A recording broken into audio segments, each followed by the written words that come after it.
مروی ہے کہ ایک بدوی نے حضور صلی اللہ تعالی علیہ وآلہ وسلم کی خدمت اقدس میں حاضر ہو کر ہرنی کا ایک بچہ نظر کیا۔ اتنے میں حضرت امام حسن رضی اللہ تعالیٰ عنہ آئے، آپ نے ہرنی کا بچہ ان کو دے دیا۔ جب امام حسین رضی اللہ تعالیٰ عنہ نے دیکھا تو پوچھا، برادر معظم، یہ کہاں سے لائے ہو؟ تو کہا، نانا جان نے دیا ہے۔ امام حسین رضی اللہ تعالیٰ عنہ نے بھی ہرنی کا بچہ لینے کے لیے خدمت نبوی میں حاضر ہونے کا ارادہ فرمایا اور حاضر ہو گئے اور عرض کیا، کیا نانا جان مجھے بھی ہرنی کا بچہ عطا فرمائیے۔ ہرنی کا بچہ طلب کرتے ہوئے قریب تھا کہ امام حسین رضی اللہ تعالیٰ عنہ رو پڑتے کہ ہرنی اپنے ساتھ ایک بچہ لے کر حاضر ہوئی اور عرض کیا، یا رسول اللہ صلی اللہ تعالی علیہ وآلہ وسلم، میرا ایک بچہ بدوی نے حاضر خدمت کر دیا ہے، یہ دوسرا بچہ بحکم خداوندی حضرت حسین رضی اللہ تعالیٰ عنہ کے لیے حاضر ہے، کہ حضرت حسین رضی اللہ تعالیٰ عنہ بچہ طلب فرما رہے تھے۔ شواہد النبوہ صفحہ 305۔ ایک دفعہ حضور صلی اللہ تعالی علیہ وآلہ وسلم حضرت علی کرم اللہ تعالی وجہ الکریم کو اپنے ساتھ لے کر ایک غزوہ میں تشریف لے گئے۔ حضرت امام حسن و امام حسین رضی اللہ تعالی عنہما دونوں شہزادگان ابھی بچے تھے۔ حضرت امام حسین رضی اللہ تعالی عنہ ایک دن گھر سے نکلے اور مدینہ کے ایک باغ میں آ کر درختوں کے نیچے کھیلنے لگے۔ آپ کھیل رہے تھے کہ ایک یہودی جس کا نام صالح بن رفع تھا اس طرف سے گزرا۔ اس نے حضرت امام حسین رضی اللہ تعالیٰ عنہ کو کھیلتے ہوئے دیکھا تو قریب آیا اور امام حسین رضی اللہ تعالیٰ عنہ کو گود میں لیا اور گھر لے جا کر چھپا دیا۔ انتظار کرتے کرتے سارا دن گزر گیا۔ جب عصر کا وقت بھی گزر گیا تو سیدہ فاطمہ زہرا رضی اللہ تعالیٰ عنہ کی بے چینی بڑھ گئی۔ آخر بڑے شہزادے کو فرمایا، اے بیٹے تم ہی جاؤ اور امام حسین رضی اللہ تعالیٰ عنہ کو ڈھونڈ کر لاؤ۔ امام حسن رضی اللہ تعالیٰ عنہ اس کھجوروں کے باغ میں تشریف لے گئے جہاں وہ صالح یہودی حضرت امام حسین رضی اللہ تعالیٰ عنہ کو اٹھا کر لے گیا تھا، اور جا کر آواز دی، اے حسین، اے حسین رضی اللہ تعالیٰ عنہ، اے میرے بھائی تم کہاں ہو؟ مگر کوئی جواب نہ ملا۔ اچانک ایک ہرن ادھر سے گزرا۔ آپ نے اس سے فرمایا، یا ذبیو هل رأیت اخی حسینہ، اے ہرن کیا تو نے میرے بھائی حسین کو دیکھا ہے؟ ہرن کو اللہ تعالیٰ نے زبان ناطق عطا فرمائی اور وہ بحکم الہی بولا، اخذها صالح بن رفعت الیہودی واخفاہ فی بیتہ، انہیں صالح بن رفع یہودی نے پکڑ لیا ہے اور اپنے گھر میں چھپا رکھا ہے، وہاں سے جا کر لے آئیے۔ حضرت امام حسن رضی اللہ تعالیٰ عنہ اس کے گھر پہنچے اور آواز دی۔ صالح باہر آیا۔ آپ نے فرمایا، صالح میرے بھائی حسین کو لا، ورنہ میں ابھی اپنی والدہ سے کہتا ہوں تاکہ وہ ایسی دعا کریں کہ روئے زمین پر کوئی یہودی باقی نہ رہے۔ صالح یہودی شہزادہ کی اس بات پر حیران ہو گیا، عرض کرنے لگا، صاحبزادے تمہاری ماں کون ہے؟ آپ نے فرمایا، میری والدہ فاطمۃ الزہرا ہیں۔ صالح نے کہا، ہاں تمہاری ماں کو میں جان گیا، مگر باپ کون ہے؟ آپ نے فرمایا، میرے باپ علی المرتضی ہیں۔ صالح نے کہا، تمہارے باپ کو بھی پہچان گیا، اب اپنے نانا کے متعلق بتاؤ، وہ کون ہے؟ آپ نے فرمایا، ان کا نام نامی اسم گرامی محمد صلی اللہ تعالی علیہ وآلہ وسلم ہے۔ یہ تمام جوابات سن کر اس نے کہا کہ اس سے پہلے کہ میں تمہارے چھوٹے بھائی حسین کو تمہیں دوں، مجھے بھی اپنے نانا کا کلمہ پڑھا کر اسلام میں داخل فرمائیے۔ حضرت امام حسن رضی اللہ تعالیٰ عنہ نے صالح کو کلمہ پڑھا کر مسلمان کیا۔ فرمایا، پڑھو لا الہ الا اللہ محمد الرسول اللہ صلی اللہ تعالی علیہ وسلم۔ صالح گھر میں سے شہزادہ حسین کو لے کر آیا، کچھ اشرفیاں آپ کی نظر کی، آپ گھر تشریف لائے۔ اس کے بعد صالح اپنی قوم کے 70 آدمیوں کو اپنے ساتھ لے کر شہزادگان کی خدمت میں حاضر ہوا، سب نے کلمہ پڑھا اور دائرہ اسلام میں داخل ہو گئے۔ انوار خطابت صفحہ نمبر 32 تا 33۔ ایک دن سیدہ فاطمہ زہرا رضی اللہ تعالی عنہ حضور صلی اللہ تعالی علیہ وآلہ وسلم کی خدمت میں پریشانی کے عالم میں حاضر ہوئی۔ حضور صلی اللہ تعالی علیہ وآلہ وسلم نے سبب معلوم کیا تو عرض گزار ہوئی، میرے دونوں لخت جگر کہیں کھو گئے ہیں، نہ جانے اس وقت کہاں ہوں گے۔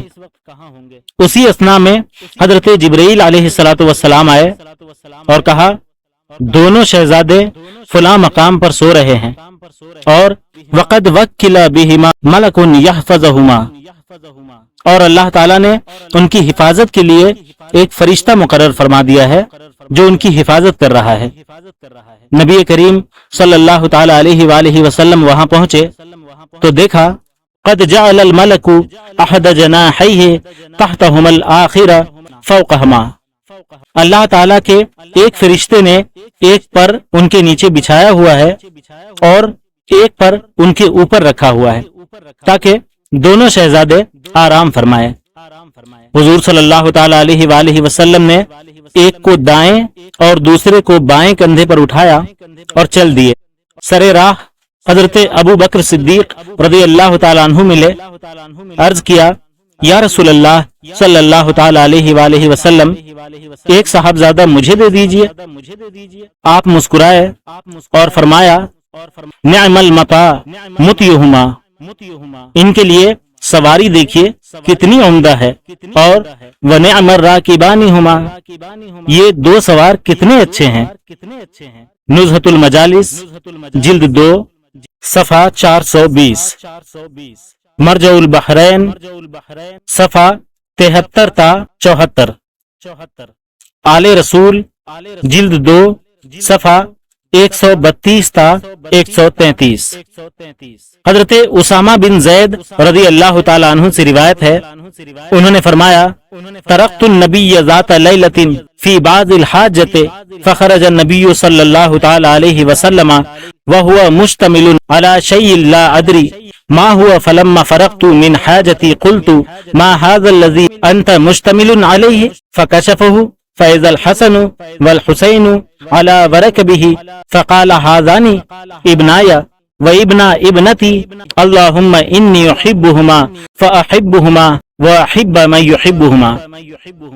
میں ایک رات حضور صلی اللہ تعالی علیہ وسلم کے پاس کسی کام سے گیا، نبی کریم صلی اللہ تعالی علیہ وآلہ وسلم باہر تشریف لائے جبکہ آپ کچھ لیے ہوئے تھے، مجھے معلوم نہیں وہ کیا چیز تھی۔ جب میں اپنی ضرورت سے فارغ ہوا میں نے کہا، یہ آپ کیا لیے ہیں؟ تو آپ نے اسے کھول دیا۔ میں نے دیکھا کہ امام حسن اور امام حسین رضی اللہ تعالیٰ عنہما آپ کی پشت پر تھے۔ آپ نے فرمایا، اے اللہ عز و جل، یہ دونوں میرے بیٹے اور میری بیٹی کے بیٹے ہیں۔ اے اللہ عز و جل، میں ان سے محبت کرتا ہوں اور ان لوگوں سے بھی محبت کرتا ہوں جو ان سے محبت کرتے ہیں۔ ترمذی شریف 217، مشکات شریف۔ غور کیجئے، حضرت امام حسن و حضرت امام حسین رضی اللہ تعالیٰ عنہما کی کیا عظیم شان ہے کہ حضور مالک کونین صلی اللہ تعالی علیہ وسلم نہ صرف یہ کہ آپ حضرات سے بے انتہا محبت فرماتے ہیں بلکہ اپنے خالق و مالک اللہ عز و جل سے بھی عرض کرتے ہیں کہ اے اللہ عز و جل، حسن و حسین میرے محبوب ہیں، تو بھی انہیں اپنا محبوب بنا لے۔ اسی لیے رسول اعظم صلی اللہ تعالی علیہ وآلہ وسلم کا کلمہ پڑھنے والے ہر مسلمان کو چاہیے کہ امام حسن و حسین رضی اللہ تعالی عنہما سے محبت کرے، کیونکہ ان کی محبت دراصل محبوب خدا کی محبت ہے۔ حضرت ابو ہریرہ رضی اللہ تعالی عنہ فرماتے ہیں، ایک دن نبی کریم علیہ الصلوۃ والسلام نے ہمیں عشاء کی نماز پڑھائی۔ ہم سب آقا صلی اللہ تعالی علیہ وآلہ وسلم کے پیچھے کھڑے ہو کر نماز ادا کر رہے تھے۔ حضور صلی اللہ تعالی علیہ وآلہ وسلم سجدے میں تشریف لے گئے، ہم بھی سجدے میں چلے گئے۔ جب حضور علیہ الصلوۃ والسلام سجدے میں تشریف لے گئے تو حسنین کریمین آ گئے۔ جب حضور صلی اللہ تعالی علیہ وسلم کو سجدے کی حالت میں دیکھا تو دونوں بھائی حضور صلی اللہ تعالی علیہ وآلہ وسلم کی پشت انور پر سوار ہو گئے۔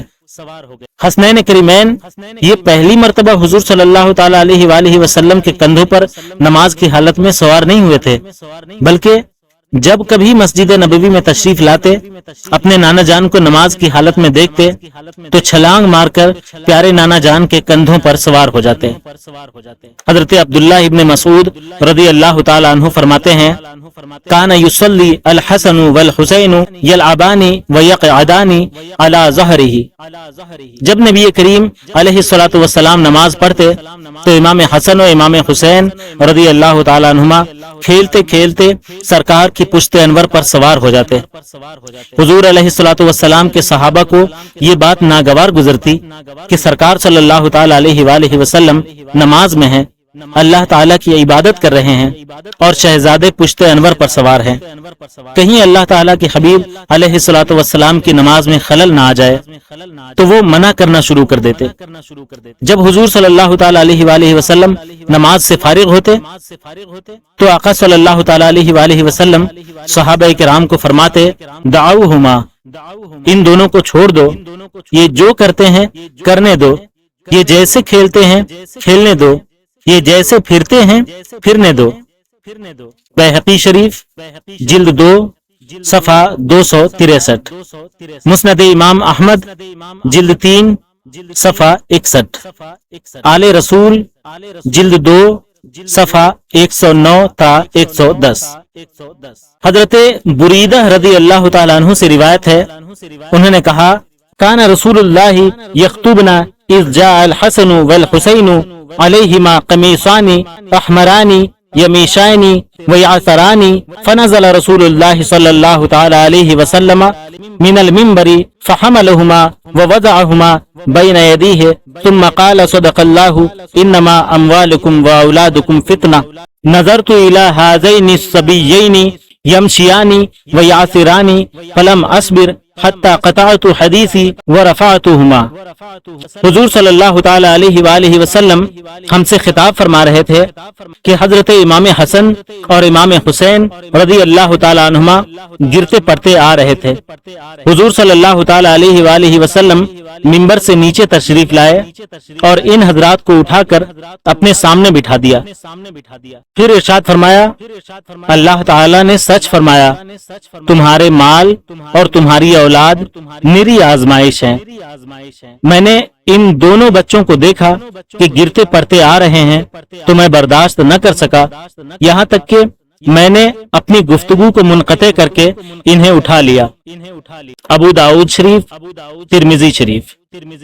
غور کرو، حدیث مبارکہ میں یخطبنا کا لفظ آیا ہے، اس سے اشارہ ملتا ہے کہ وہ جمعہ کا دن تھا اور جمعہ کی نماز کا وقت تھا۔ ایسے عالم میں حضرات حسنین کریمین رضی اللہ تعالی عنہما جب خاتون جنت کے گھر سے نکل کر گرتے پڑتے چلنے لگے تو یہ منظر دیکھ کر حضور صلی اللہ تعالی علیہ وآلہ وسلم بے چین ہو گئے اور فوراً منبر اقدس سے اتر کر انہیں آغوش نبوت میں لے لیا۔